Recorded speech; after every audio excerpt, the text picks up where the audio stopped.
medyo yung tubig, nung wala pa yan, ma'am, yung tubig, gumaganon lang na nag-aano dito. Sa bawat pagbuhos ng malakas na ulan, may pangamba ang pamilya ni Gina. Ang kanila kasing bahay sa Barangay Kalaw sa Bukay, Abra, nakatayo sa gilid ng Abra River.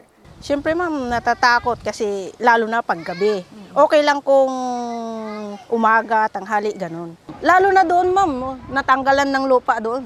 Kaya't malaking tulong daw ang naitayong flood control project sa kanilang lugar. Problema lang, di umano, hindi ito ganun katibay.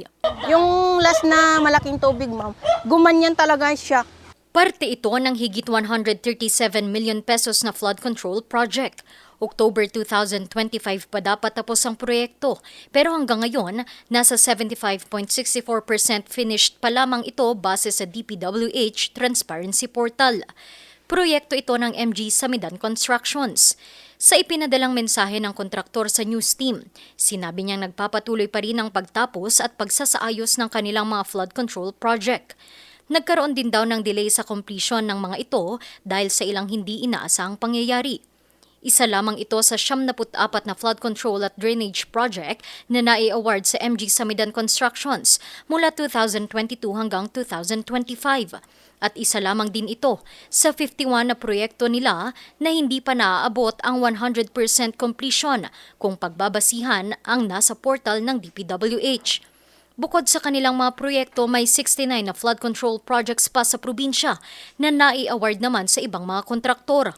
10 sa mga ito, hindi rin tapos. Kaya't kung susumahin, 61 sa 163 na mga flood control at drainage projects sa buong probinsya ng Abra ang hindi pa rin nakukumpleto. Ayon kay Abra District Engineer Edwin Bringas na tumangging humarap sa kamera, posibleng dahilan ng pagkakadelay ng pagtapos ng mga proyekto ang lagay ng panahon at ang pagdaan ng mga sakuna. Pero paninigurado niya, walang ghost project na flood control sa probinsya ng Abra.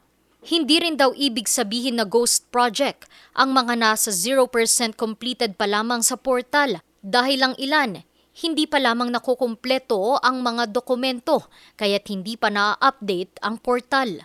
Buwan-buwan din daw ang ginagawa nilang coordination sa mga kontraktor ng mga proyekto sa Abra. Ipinag-utos na rin ni Abra Congressman Joseph Santo Niño J.B. Bernos sa mga kontraktor na tapusin at ayusin na ang mga proyektong kasalukuyan pa ring isinasagawa sa kanilang probinsya. Randy Guzman, RNG News, Abra.